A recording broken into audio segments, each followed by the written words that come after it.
Mr. Presiding Officer, the 3 impeachment complaints filed were never referred to the office of the Speaker.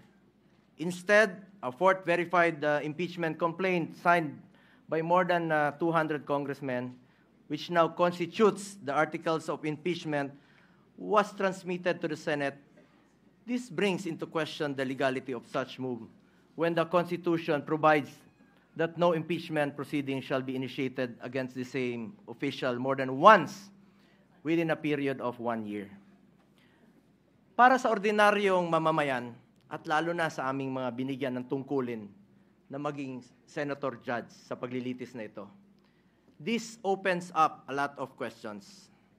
At ang iniiwasan natin ay yung magpapasya tayo sa isang bagay na makakaapekto sa buhay ng bawat Pilipino. Makakaapekto sa trabaho natin na makatulong sa tao. Tapos hindi naman pala dumaan sa tamang proseso. Yes, we are senator judges tasked to decide on this matter, and we took an oath to be impartial. But this matter, whether it went through the right process or not, should be first decided upon and settled with no question prior to that.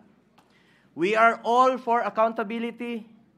In fact, maganda nga sana mapakita ng accused at ng accusers kung may ebidensya ba o wala.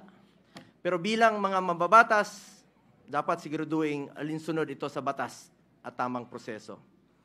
Dapat hindi na circumvent ang batas, dapat nasunod ang due process at ang rules. Hindi pwedeng shortcut. Justice delayed is justice denied, and justice conducted the wrong way is no justice at all. Anong nangyari sa 3 naunang impeachment complaints? Bakit hindi ito agad na-refer sa Speaker's office? Bakit hindi ito isinama sa order of business within 10 session days? At bakit hindi ito inirefer sa tamang komite within 3 session days after its inclusion in the order of business as mandated by our Constitution? Tila dinribble lang ito at hindi pinaandar ang shot clock. Parang hindi po ma-technical sa oras. Sa basketball nga, hindi pwedeng puro dribble lang. May shot clock po yan at may oras na dapat mong obserbahan. Pangalawang issue na dapat bigyang linaw ay kung maaari bang tumawid ang impeachment case sa 20th Congress. This is the first time in our history that an impeachment case was filed nearing the expiration of a legislative Congress. The reality is, we do not have enough time to finish the impeachment trial this Congress. Mag-aabot na po ang 19th at 20th Congresses at magkakaroon na ng new set of senator judges by June 30. Maging tayo, hindi magkasundo kung paano bang tumawid ito sa next Congress o hindi. Mr. Presiding Officer, ilan lang po ito sa katanungan na legality na hindi pa nasasagot.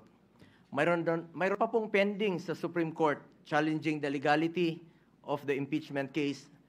Baka masayang lang ang oras natin dito if in the end, this complaint suffers from constitutional infirmities. Let us focus on what is important for our people that we serve. Hustisya sa tamang paraan at serbisyo na makakatulong sa mga Pilipino. Yun po ang kailangan ng taong bayan. Yun ang dapat pagtuunan ng pansin. Mr. Presiding Officer, para sa akin, mas mabuting unahin natin ang tunay nating trabaho. Ang pagseserbisyo sa taong bayan, maraming nasasayang na oras sa isyong ito na hindi naman mapapakinabangan ng ordinaryong Pilipino. This issue has already been too divisive. Ilang buwan na po. Mag-focus sana tayo sa pangunahing mandato ng lehislatura. Ang gumawa ng mga batas at magsulong sa mga programa na tunay na tutugon sa mga pangangailangan ng ating mga kababayan, lalong-lalo na po yung mga mahirap at walang ibang malalapitan kundi ang gobyerno. Marami pa pong mga pending bills pa po hanggang ngayon na hindi pa natin natatapos with one working day na lang po. Baka hindi pa po may papasa. At ito po'y mapapakinabangan ng mga kababayan natin. Dapat yan po ang ating unahin. as raised by some of our colleagues yesterday, that in as far as the impeachment case is concerned, based on the results of the recent midterm elections, I believe the Filipino people have decided at ang kanilang desisyon, mas gusto po nilang tutukan natin ang trabaho at serbisyo. Tama na, tigilan na natin ang pamumulitika. 3 taon na lang po matatapos na ang termino ng Vice Presidente. Election na naman at antayin nyo lang sana. Ang importante sa ating mga kababayan ay may pagkain sa kanilang hapagkainan. May matibay na healthcare system na kayang tumugon sa pangangailangan ng may sakit, disenteng trabaho at marangal na pagkakakitaan, dekalidad at abot-kayang edukasyon, at ang katiyakan at panatag na ligtas silang makakauwi kahit sa gabi. Hindi naman nakakain itong impeachment. Sana pwede ninyong ikonsidera at the very least, bago tayo maglitis dito, siguraduhin muna natin na nasa tama na prosesong tinahak natin dito. At the very least nga, sabi ko, marahil pwedeng ibalik o i-remand muna na ito sa pinagmulan sa House of Representatives dahil marami pang ang katanungan ang legally hindi nasasagot. Mas mabuting siguraduhin natin na sumunod sa proseso ang anumang kaso na ating diringgin para hindi masayang ang ating oras. Sang-ayon po ako na hindi natin ito dapat patagalin. Kahit si Vice President Sara Duterte gusto naman harapin ang kaso, ngunit wala ring dapat may gusto na madaliin po ito. Paano kung magsimula na tayo ngayon at magdesisyon ang Supreme Court na unconstitutional ang ginawang procedure ng House of Representatives? Paano kung sabihin nila na hindi pwedeng tumawid sa 20th Congress? Ano ang magiging aksyon natin? This puts us in a possible conflict with the decision of the Supreme Court. We must be prudent about this matter. Mr. Presiding Officer, I just want to reiterate, hindi ko po tinatalikuran ang aking sinumpaang mandato. Tungkulin ko yan as Senator Judge, kahit araw-araw tayong maglitis dito. But we would also be remiss of our duty kung hindi natin siguraduhin na dumaan ito sa tamang prosesong nakasaad sa ating konstitusyon. At kilala ko po ang mga Duterte, Mr. Presiding Officer. Hindi sila tumatakas sa accountability, hindi sila tumatalikod sa hamon ng buhay, hindi sila tumatalikod sa kanilang tungkulin. Maraming beses nang sinabi ni dating Pangulong Duterte na handa nga siyang sumagot at harapin ang mga inaakusa sa kanya, pero dito po sa ating bayan, hindi sa ibang bansa. Nabanggit din po ni Vice President Sara Duterte na handa siyang harapin ang impeachment case laban sa kanya. Hindi ito issue ng pagtakas sa accountability. Ang gusto natin dito, siguraduhin na nasunod ang tamang proseso. We must respect and abide by the procedure laid out in our Constitution. Hindi pwedeng mamili lang tayo ng mga provision na ating susundin. We are all bound to the rule of law and we must follow due process. That is all, Mr. Presiding Officer. Thank you, Senator Go. Before Senator Ontiveros, Chair would like to first acknowledge Senator Padilla. What is the pleasure of Senator Judge Padilla? Maraming salamat po, Tagapangulong Pinunong Hukom. Mga mahal kong hukom, alam ko po na napakainit at napakamabigat ang hangin dito sa ating bulwagan. Punong-puno ng tensyon, palaisipan, pero habang abala po tayo sa politika, maraming mahalagang panukala ang hindi nabibigyan ng pansin. Mga panukalang batas na hindi tungkol sa kapangyarihan, kundi tungkol sa buhay. Sa sakit, sa gutom, sa karapatan ng manggagawa. Tulad na lamang po ng medical cannabis bill. Hindi po ito usaping droga. Ito'y usaping dignidad. Araw-araw may mga batang may epilepsy, may mga cancer patients, may mga nanay at tatay na umiiyak sa sakit, humihingi ng legal na lunas. Nandito na po ang solusyon. Pero pinapatagal pa natin. Gaano ba katagal natin hahayaang magdusa ang kapwa natin. Isa pa po, ang mga panukala ukol sa pagtataas ng minimum wage ng mga manggagawa sa pribadong sektor. Hindi po nagpapahinga ang presyo ng bilihin. Ang pamasahe, pagkain, renta, lahat po ay tumataas. Pero ang sahod, naiiwan. Kailangan po nating ipaglaban ang manggagawang Pilipino.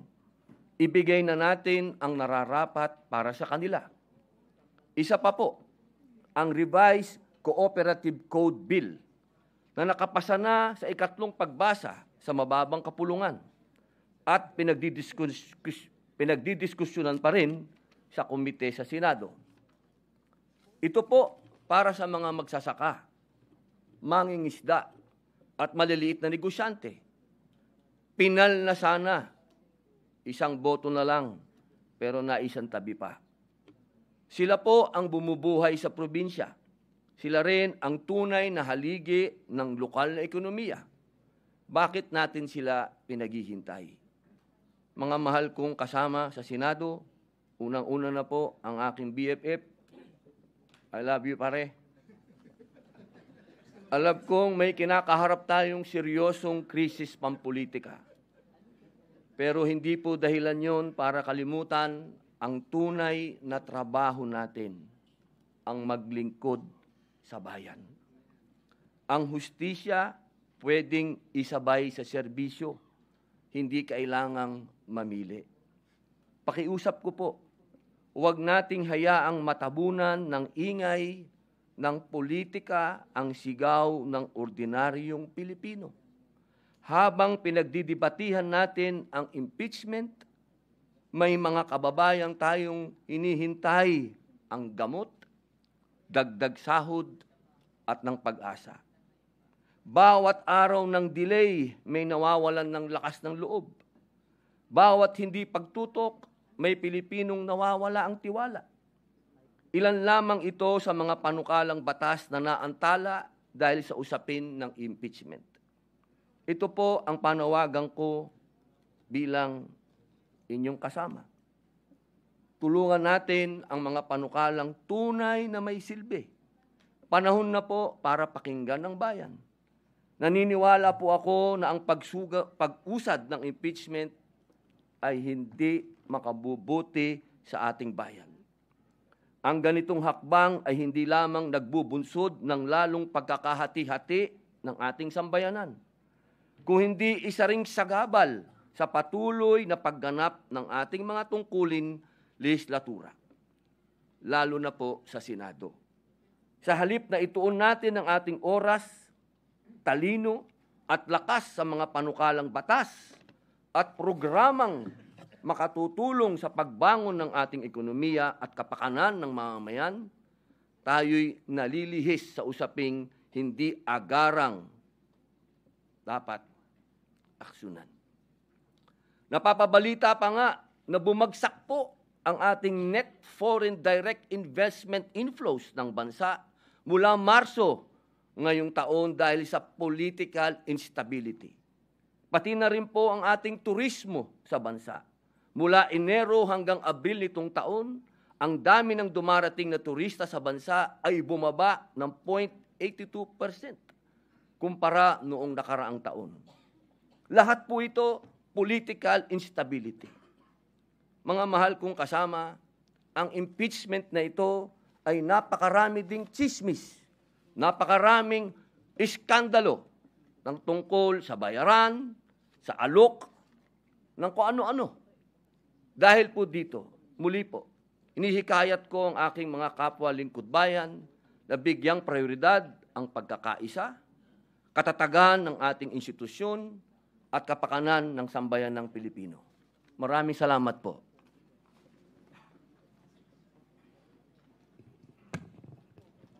Senator, what is the pleasure of Senator Judge Pimentel? Since there is a motion, I think, Mr. President, and the motion is to dismiss the entire impeachment case. So this representation has no choice but to object to the motion. And if I can, just like the movement, if I can also now give my reasons, Mr. President. The gentleman, Before that, with the indulgence of the minority leader. what is and the Senator pleasure Jed. of Senator Judge Cayetano? Just to clarify the motion before we debate on it, because I heard Senator Bongo second, but he also stated that okay then i-remand. Because personally, I'm against the dismissal, but I would be willing to hear arguments on remanding. So I'm sorry, Senator Pimentel, I just want to know, is Senator Bongo actually proposing to amend the motion of Senator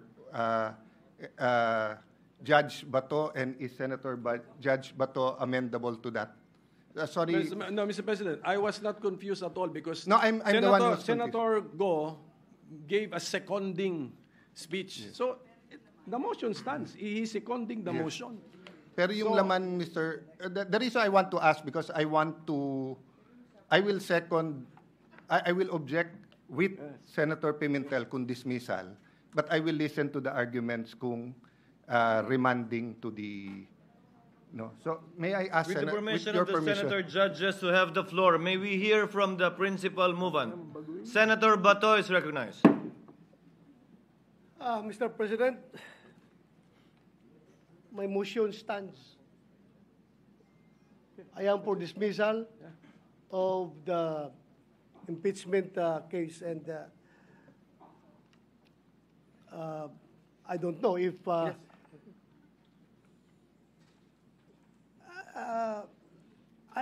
am open. I am open for discussion. I heard the statement of Senator Alan Cayetano, but still, I have already filed the motion, Okay, Mr. so, President. Mr. President, so let me continue now. I made my objection, and if I be allowed, just like the movement who gave reasons, if the the objecting part judge can also give his reasons, Mr. President. What is the pleasure of Senator Judge Villanueva? Mr. President, this is to somehow give these representations point of view with regard to the pending motion. And as I made mention a while ago, Mr. President, I am also objecting, Mr. President, respectfully, but hope springs eternal, Mr. President. Bigla kong narinig yung binanggit ni Senator Alan and Senator Bongo. And if I'll be able to explain later after the minority leader, perhaps this representation would be able to encourage and influence the original movement of the motion. So I yield the floor to our minority leader, Mr. President. Chair would like to save the time of the court, so the chair will in the meantime allow Senator Pimentel to make of record his position, presumably against dismissal, thereafter before entertaining Against the other... motion. Against the motion. Yeah. Against the motion, before entertaining other senator judges to speak, the chair will suspend the session in case the appeals made will change anything, so that we will pursue this matter and put a matter to a vote with certainty. Senator Pimentel may proceed. No, I think, Mr. President, the motion has been made, and this representation is objecting. So later on, we have to now process the motion and vote on it, because there is in a collegial body someone is objecting. Mr. Senator President. Pimentel, Yes. you may proceed. Yes, Mr. President.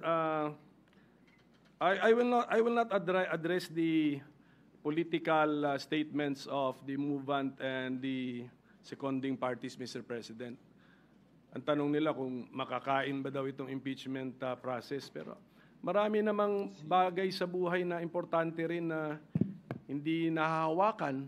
Tulad ng hustisya. Ang hustisya, hindi nga natin makita, hindi natin mahawakan niya, pero napakahalagang bagay po sa buhay ng tao.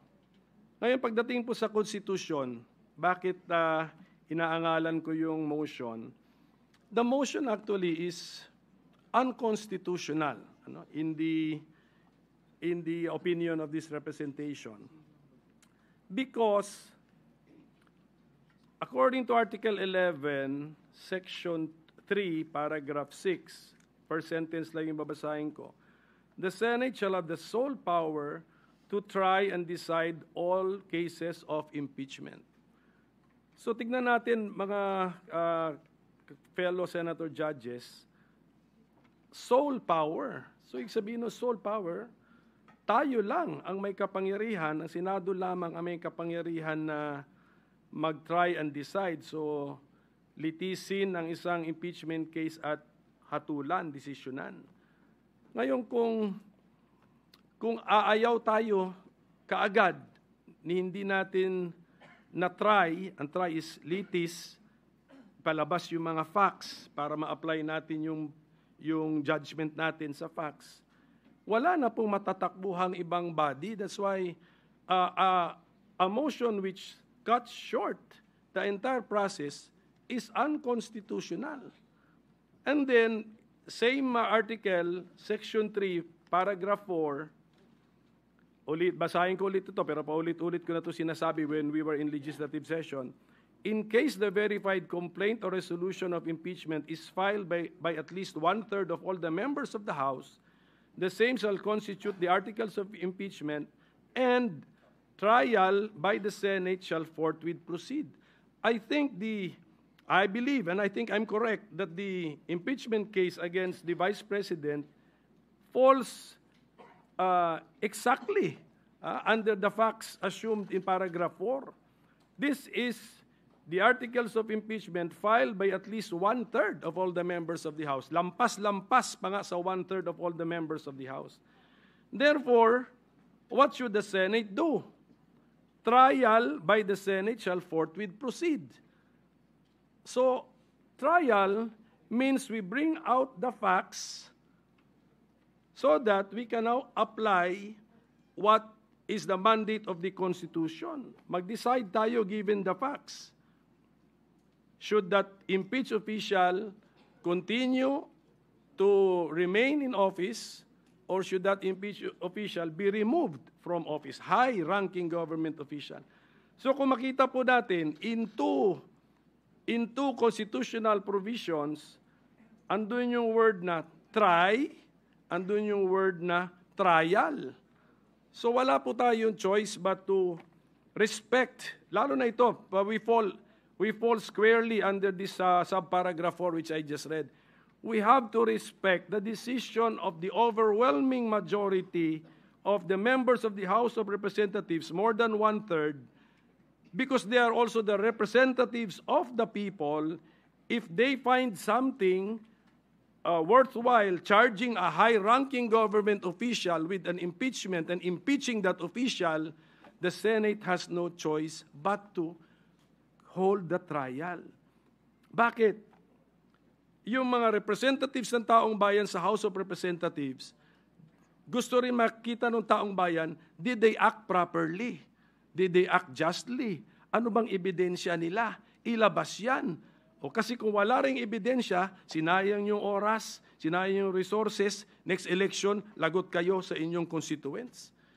And then at the same time, a trial necessitates respecting the rights of the parties.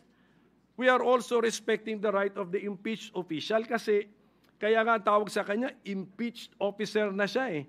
So, na-tarnish na nga actually ang kanyang reputation in public service ng House of Representatives.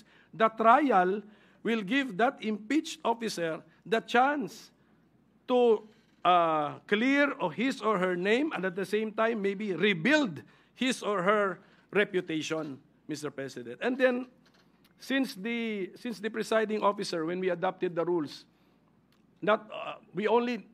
when he made the motion to adopt our rules, we did not only adopt our Senate rules on impeachment, we also adopted some rules of the rules of court and then some circulars and some amendments. In a court proceeding, ito by analogy, we are actually like a court.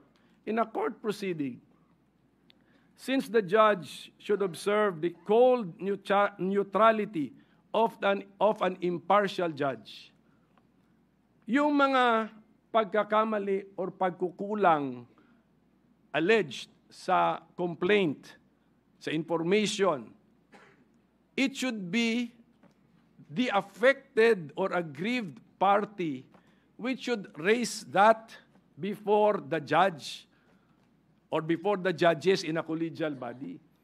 Yun po yung tamang kilos ng cold, neutral, and impartial judge. Let the parties point this out to us. Therefore, even if you want to entertain this, although ako sabi ko it's unconstitutional, we cannot entertain this, in the normal court processes, this may even be premature to entertain because let's await the answer to be filed by the impeached official. Tignan natin if she, the impeached officer, will point this all to us. And then, sabi ko nga, ang daming facts na kailangan natin malaman.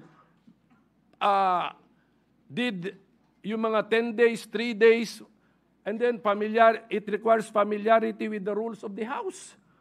So, Mr. President, for all these reasons, I object to the motion, but my anchor argument is that it is unconstitutional. The Senate, as the impeachment court, cannot cut short the process by dismissing an impeachment complaint, Mr. President. Thank you.